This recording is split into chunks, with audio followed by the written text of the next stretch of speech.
Hayırlı gün isenmesiz, Яңа Гасыр kanalında Kanun, Parlament, Cemiyet programması. Аны мен Фейрузе Мәжитова дәүләт сайтынан алып барам. Узып баручы атнада парламент тормышы, депутатлар эшчәнлегенә кагылган сәяси, иҗтимагый вакыйгалар турында бәян итәрбез. Бу атнада парламентның президиум утырышы узды. Анда чираттагы сессиянең датасын билгеләделәр. Ул 23 мартта үтәчәк. Көн кадагына 25 мәсьәлә чыгарыла. 16 республика, 4 федераль закон проектлары, кече һәм урта эшмәкәрлекне үстерү, бала хокукларын яклау, матди булмаган мәдәни мирас, шәһәр төзелеше турында республика законнарына үзгәреш кертергә җыеналар. Узган елгы эшчәнлекләре турында бала хокуклары буенча вәкаләтле вәкил, эшмәкәрләр хокукын яклау буенча вәкаләтле вәкил һәм республиканың баш суд приставы чыгыш ясарга тиеш. 28 майда Татарстанда җирле үзидарә органнарына өстәмә рәвештә депутатлар сайлана. Алар 7 округта үтәчәк. Азнакай, Чистай, Сарман, Ширмешән районнары һәм Ярчаллыда.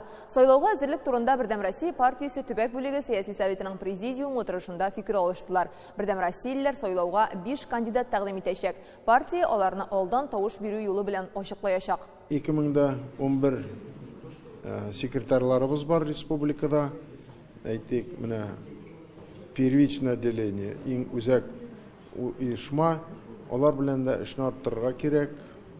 Еш кына әзерлек җиткәч булгач, алар белән очрашып, аларга бүгенге сәясәтне, бүгенге хәлне уртаклашып җиткергә кирәк. Алар халык белән дә эшләргә тиеш була. Аларның абруен, авторитетын күтәрергә кирәк дигән ният белән менә шундый бурыч куелды.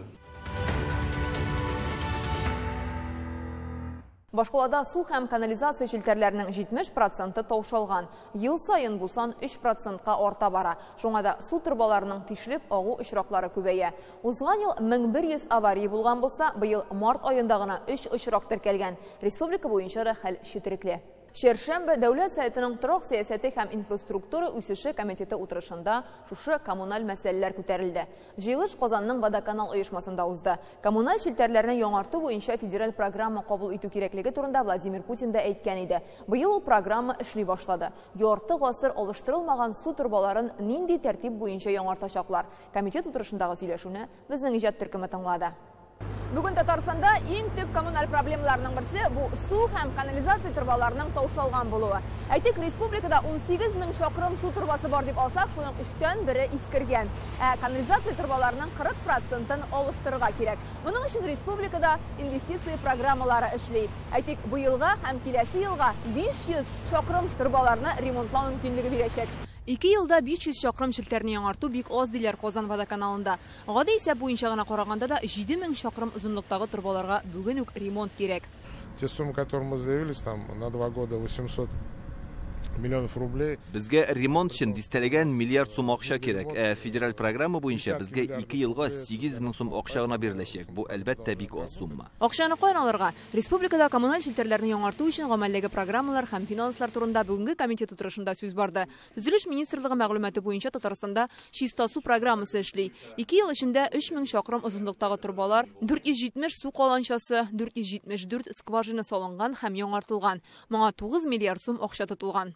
Быел әлеге программа буенча 1 миллиард 300 миллион сум бүленә. Республикада канализация челтәрләрен яңарту программасы буенча тагын 389 миллион сум тотылачак. Быел Россия хөкүмәте коммуналь ремонт өчен яңа программа кабул итте. Аның буенча безнең республикага 4 миллиард 300 миллион сум бүленә. Татарстанда 3 миллиард 700 миллион өстәячәк. Сумма 8 миллиардка җитә. Дәүләт программаларыннан тыш инвестиция программалары да бар әле. Алар су һәм канализация өчен тарифны тотрыклы итәргә мөмкинлек бирә ди депутатлар. Поэтому наша задача какая? Безнең бурыч законнарны шундый итеп кырырга, турбаларны яңарту чыгымнары тарифларда чагылыш табырга тиеш түгел. Чөнки ул чакта краннан килә торган су алтын бәясенә төшәчәк. Шуңа күрә федераль үзәктән дә республика программаларында, шәһәр проектларында кулланырга кирәк. Потребителя. Ну, если мы все переведем в тариф, ребят, ну это будет просто золотая вода. Иң отышлы проектларның берсен депутатлар бүген үзләре барып күрде. Алар Идел буе районындагы чистарту корылмасына килде. Бүген бөтен Казандагы күп катлы йортларның канализация сулары монда килә һәм шушында эшкәртелә. Сыек калдыкларны чистартып Иделгә агызалар, фильтрда калганын киптерәләр. Аны биоягулык буларак цемент заводлары файдалана. Парламентның дәүләт құрылышы һәм җирле үзидарәләр комитеты утырышында Конституциягә үзгәрешләрне карадылар. Законлылык һәм хокук тәртибе комитеты җыелышында федераль канун тәкъдиме белән чыктылар. Барысы турында кыскача безнең махсус сәхифә парламент көндәлегендә.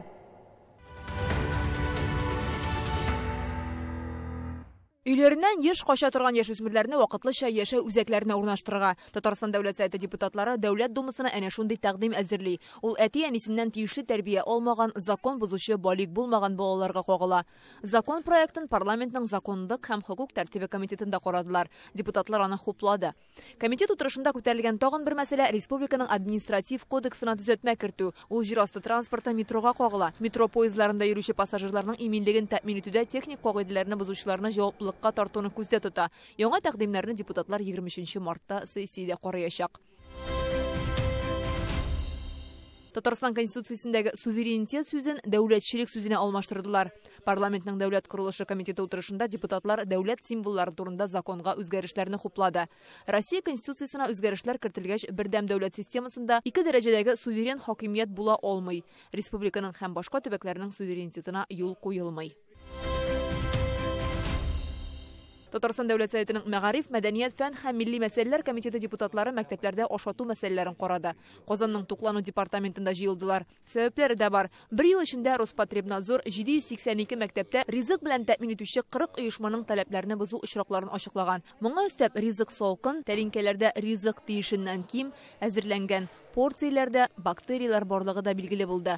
Булар турында Роспотребнадзорның Татарстан идарәсе вәкиле әйтә. В 83 проверенных школах были выявлены нарушения. 15 мәктәп ашханәсендә инфекция табылган. Бу Казан, Ярчаулы, Тукай, Әлмәт, Сарман, Югары Ослан, Ютазы, Балык бистәсе районнары. 8 райондагы 10 мәктәптә азык-төлекнең яраклылык вакыты чыкканлыгы ачыклана. Поставщики привозят продукцию редко и в больших объемах, отказываясь осуществлять поставки чаще. Тикшерүчеләр таләпләрне бозучы 40-ка якын оешманы ачыклаган. Лидера по нарушениям текущего года это оператор питания БК Payment. В ходе его проверки в 51 школе Нижнекамского района установлено 498 нарушений, которые создают риски возникновения массовых заболеваний детей и сотрудников. Депутатлар бу оешмалар белән эшчәнлек дәвам итәме, әллә туктатылганмы икәне белән кызыксына. Аларга зур штрафлар салу турында әйтелде. Мондый кагыйдә бозучы оешмаларның кара исемлеге булдырыла икән. Мәктәп ашханәләрендә эшләүчеләргә дә сораулар күп. Иң зур проблема ризыкның салкынлыгы. Аны балалар килгәнче алдан салып куйгангамы суына диләр. Депутатлар бөтен өмет ата-аналар контролендә ди. Аларның сораулары да калды әле. Балаларны ризык белән тәэмин итү системасында моның кадәр күп хата җибәрелгәч, бәлки азык-төлек белән тәэмин итүче оешмага тендер уздырып торуның файдасы да юктыр. Татарстанда бала хукукларын бозу очраклары арта. Бу хакта дәүләт советында социаль сәясәт комитеты утырышында әйттеләр. Узган ел балиг булмаганнарны яклаучы вәкил аппаратына 1758 мөрәҗәгать килгән, ә полициягә 15 000 тапкыр шалтыратканнар. Булар балаларны җәберләү, кыйнау, алар катнашындагы гадәттән тыш хәлләр һәм бәла казалар белән бәйле. Ул һәм кызларына тиешле тәрбия бирмәгән 1300 гаилә махсус күзәтүдә тора. Аерылышырга теләүчеләр белән дә эш алып бару мөһимлеген искәрттеләр. Аралары бозылган парларның 30%-ын дуслаштырып була. Медиаторлар чара күрергә тиеш диелде. Бала хукукын яклаучыларга килгән һәр 5-нче мөрәҗәгать белем бирүгә кагылышлы. Мәктәп һәм балалар бакчаларында урын булмаудан зарланалар. Мәктәптә кыерсыталар дип өйләрендә укый башлаган балалар саны 2000-гә җиткән. 2 сменада белем алуның кыенлыгын да әйтәләр. Это, конечно, очень тяжело. Әлбәттә, балаларга булай укуы бик авыр, әти-әниләренә дә җиңел түгел, ләкин бу проблеманы мәктәпләр санын арттырып кына хәл итә алабыз. Шулай ук Ханты-Манси автоном округы Думасының Россия сәламәтлек саклау министрына юллаган мөрәҗәгатен дә карадылар. Ул орфан авырулары булган балаларны 19 яшьләре тулганчы дарулар белән федераль бюджет хисабына тәэмин итү турында. Әлегә аларга кыйммәтле препаратларны төбәк казнасы һәм мәрхәмәтлелек даирәсе фонды хисабына алалар. Стоимость препаратов высокая. Дарулар бик кыйммәт. Елына бер баланы дәвалау өчен берничә дистә миллион акча китә. Кайбер очракларда хәтта 100 миллион. Чистайның Ленин урамындагы бер йортта яшәүче халык үз гомерләре өчен куркып яши. Аларның өйләре 100 ел элек төзелгән, хәзер авария хәлендә дип табылган. Түшәм түбәләре тишек, алардан ел әйләнәсе су үтә икән. Фатир диварларын күгәрек баскан. Кайберәүләрнең хәле шул кадәр аяныч, алар терәү куеп яшәргә мәҗбүр. Иң мөһиме шул, бу йорт мәдәни мирас корылмалары исемлегенә кертелгән. Заманында танылган сәүдәгәрнең йорты була. Ул кайчан яңартылыр һәм куркыныч шартларда яшәүчеләргә ярдәм килер. Чулпан Касымова сорауларны җаваплы җитәкчеләргә бирде. Хәйруллиннар инде 15 ел башыбызга түшәм ишләп төшмәсә ярар иде дип куркып яши. Терәүдә куеп караганнар. Диварлардагы ярыклар ел сайын зурая, фатирларына су үтә. Ямыйбыз, әмма бик тиз кубып төшә диләр. Чөнки бу йортта һәрвакыт салкын һәм дымлы.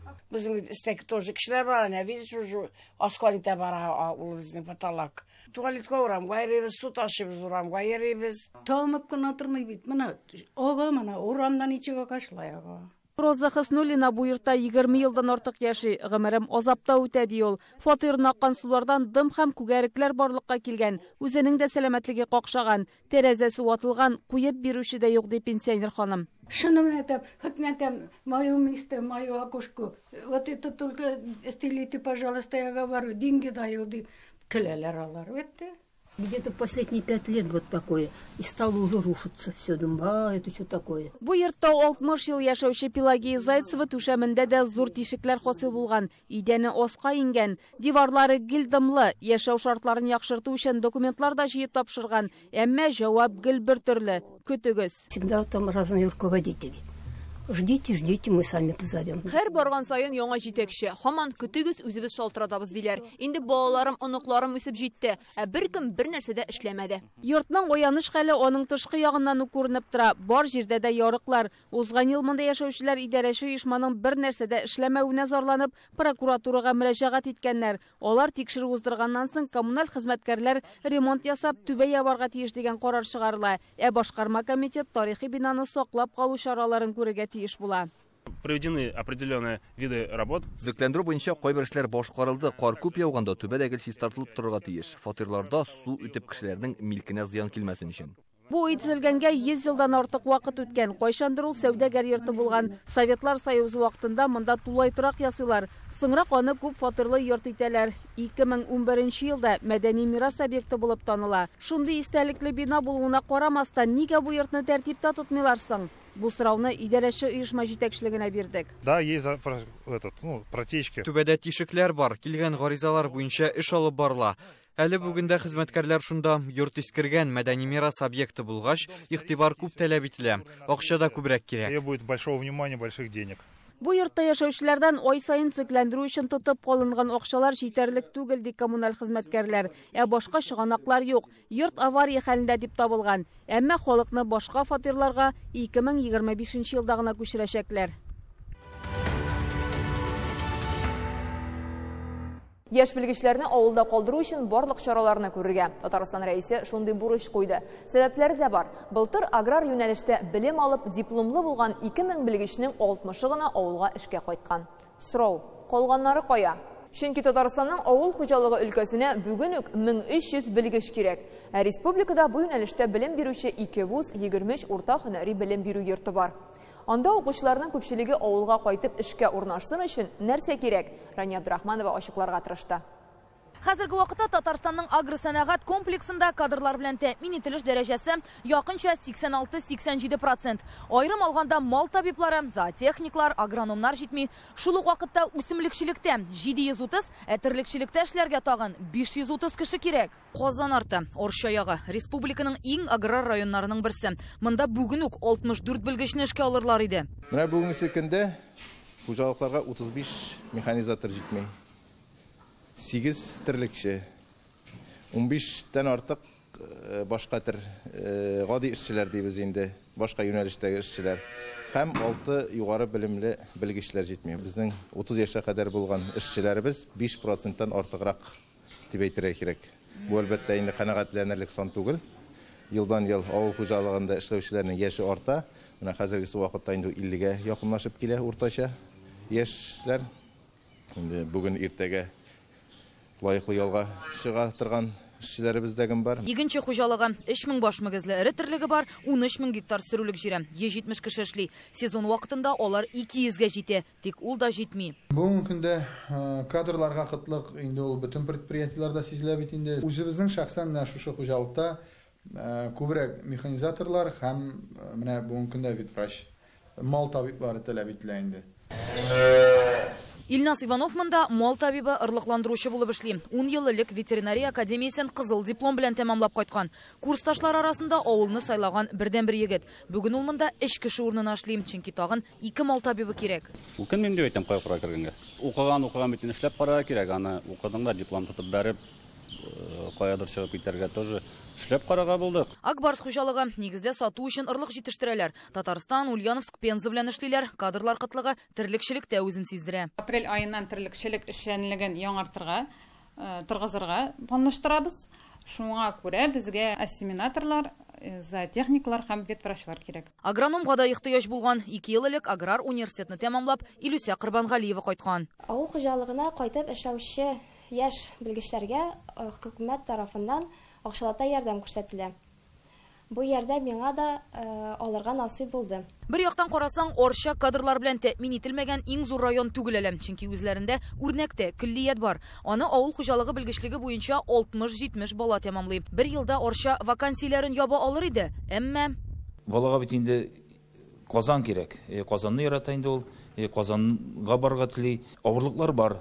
Дөресен безнең инде урнашуда, үрнәк бистәсендә бит Орчаның үзәгендә түгел авырлыклар бар. Соңгы елларда инде без целевой обучение дип әйтәбез бит инде, шуның целевой юнәлеш буенча балаларны алабыз. Без аралашкан яшьләр авылда калырга җыенучылар булып чыкты. Хәзер әти ярдәмсездән үземнең тракторымны төзәтә алам. Укып бетергәч авылда гына калырмын инде. Авылда калырга җыенам, чөнки миңа авыл ошый. Бу клиентны укып бетергәч тагын дальше югары уку йортына кереп агрономга укып чыгарга иде. Казан дәүләт аграр университетына авыл хуҗалыгы белгечлеге буенча ел сайын 500 студент укытып чыгара. Беренче курстагылар авылга кайтуында артык шикләнмәсә дә, авыл ягына тартылып, монда укырга кирдем. Бик кызыксынып укыйм. Бик күп яңа үзмәттәге яңа әйберләр белдем. Бик ошый. Шунда үстем инде, шуңа күрә и уже мин 5 яшьтән үк уже беләдерем, тоже агроном булып. 3-4 курска инде фикерләр үзгәргән була. Хәтта максатчан программа буенча укытыла торган яшьләрнеке дә. Беренчедән авыр эшләргә яллар әз. Икенчедән матди яктан. Тагын бер ягы бар, авылда халык саны кими. Менә яшьләр анда әз. Яшь киш кайтса, анда син основном анда пенсионерларына калды инде, бу бабайлар. Шуңа күрә сиңа общаться итәргә кеше юк. Шул ягыда бар аны. Шул рәвешле сәбәбен яшьләр хезмәт хакы, яшәү шартлары, социаль мөмкинлекләр белән бәйли. Шуңа күрә агрономнарның администратор яки менеджер булып эшләве гадәти хәл. Күбесе шабашка, вахта бар, алып сатучылар бар, кибеттә сатучы менеджер, топ менеджер. Беренче курстан ук без инде уку белән параллель рәвештә үзешчәнлек белән шөгыльләнә башладык. Шуннан соң инде укуның мин аңлап алдым, бу өлкәдә эшләү миңа комфорт булмаячак дип. Мин егетләр белән дөресен укып йөрим. Механический агробизнесе дип атала. Комбайннар, тракторлар. Эшемдә нәкъ менә техника белән бәйле. Мин хәзерге вакытта автосалонда эшләп киләм. Татарстанда ел сайын бу юнәлештә укып бетергән 2000 белгечнең 61 генә авылда төпләнеп кала. Әмма бу алар аграр тармакта эшләми дигән сүз түгел ди югары уку йорты ректоры. Әйтеп китәсем килә бер фактны. Без бүгенге көндә авыл хуҗалыгында бик күп кенә эшлиләр, төрле компаниялар, сервис компаниялары, обслуживающий компаниялар, мәсәлән техника сатучылар, дилерлар,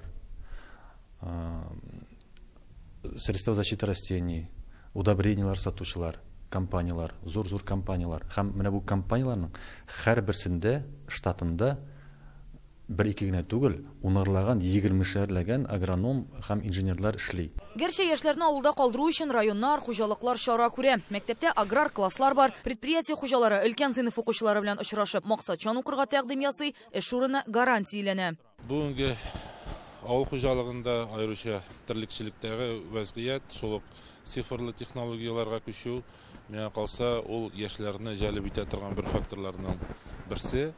Ул әйберләрне тирәнрәк кулланырга, яшьләргә терлекчелектәге эшнең җиңел булуында, шул ук вакытта анда акча да, хезмәт хакын да күп күләмдә алып булганлыгын аңлатырга кирәк. Гәрчә хәзер үк ярдәм формалары бик җитди булса да, алар балаларны укытучы белем учреждениеләренә дә, хуҗалыкларга да, студентларга да күрсәтелә. Практика үткән хуҗалыкларга, вузларга 90% һәм сузларга 30% ярдәм күрсәтелә.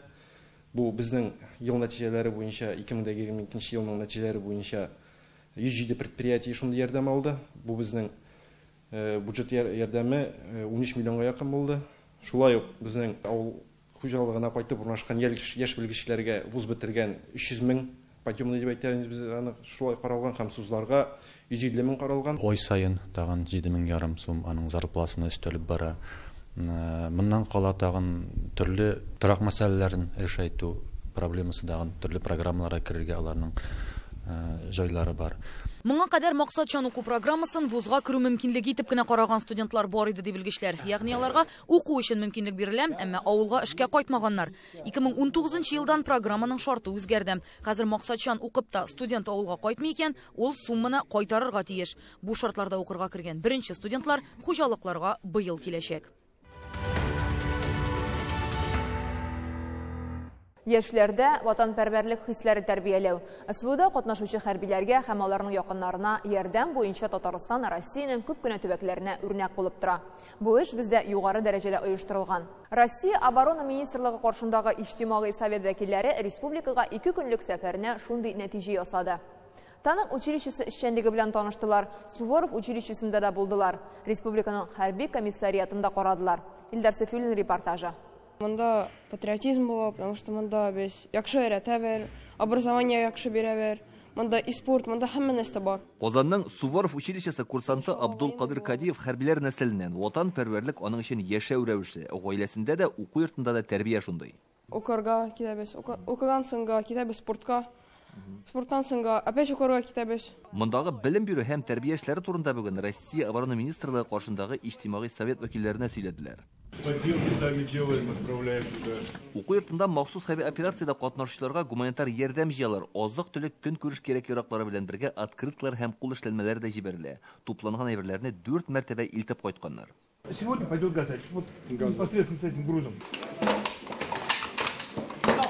Мәскәү вәкилләре хәрби уку йортының күп еллык эшчәнлеге тарихы белән дә таныша. Бөек рус полководец Александр Суворов исеме белән аталучы Казанның хәрби училищесы 1944 елда оешкан. Шул вакыт эчендә бердә 12500 хәрби белем алып чыккан. Алар арасында 300 генерал, Россия һәм Советлар Союзының 10 герое да бар. Әлеге тарихи уку йортында ватанпәрвәрлек һәм хәрби юнәлештә зур эшләр алып барыла.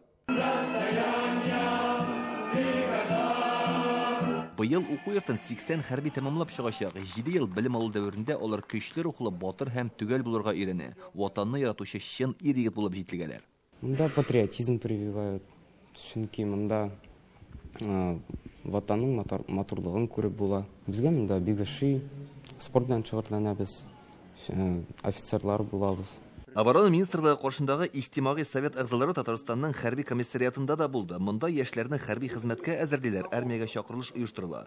Илдә өлеш мобилизация башлангач, республикадан махсус хәрби операциягә киткән хәрбиләрнең гаиләләренә һәр яклап ярдәм күрсәтелә дип сөйләде Сергей Погодин. Организованное взаимодействие с органами исполнительной власти. Без башкарма хакимият органнары белән берлектә эшлибез. Әйтик, хәрбиләрнең балаларын бакчаларга, мәктәпкә урнаштырырга кирәк. Бу мәсьәләләрне бергәләп хәл итәбез. Махсус хәрби операциядә катнашучыларның гаиләләренә яшь армиячылар отряды вәкилләре беркетелгән. Ветераннар да ярдәм кулы суза. Собрали материальные средства. Төрле кирәк ярак җыйдык. Тепловизорлар, квадрокоптерлар, генераторлар һәм УАЗ машиналары җибәрдек. Иҗтимагый совет вәкилләре Татарстандагы эшчәнлеккә югары бәя бирә, ватанпәрвәрлек хисен тәрбияләүдәге тырышлыкны аерым билгеләп үттеләр. Для осуществления поддержки ребят. Яшьләрне тәрбияләү дисезме, хәрбиләрнең гаиләләренә ярдәм итү булсынмы, барысы да яхшы оештырылган. Мондый тәҗрибә белән башка төбәкләрдә дә танышырга кирәк. Аларга бу мәгълүматны җиткерү шарт. Вот этот общий такой подъем. Республикада зур җаваплылык белән эшлиләр. Әлбәттә, бу хакта башкаларга да сөйләргә кирәк. Татарстанда эш сәфәре барышында тупланган барлык мәгълүматны Россиянең оборона министрына җиткерәчәкләр. Бүгінгі менә шушылар, игътибарыгыз өчен зур рәхмәт. Нәкъ бер атнанан очрашканга кадәр мин Фәйрүзә Мәҗитова сезнең белән сау булышам. Кануннарны белегез, парламент тормышын күзәтегез. Сау сәламәт булыгыз.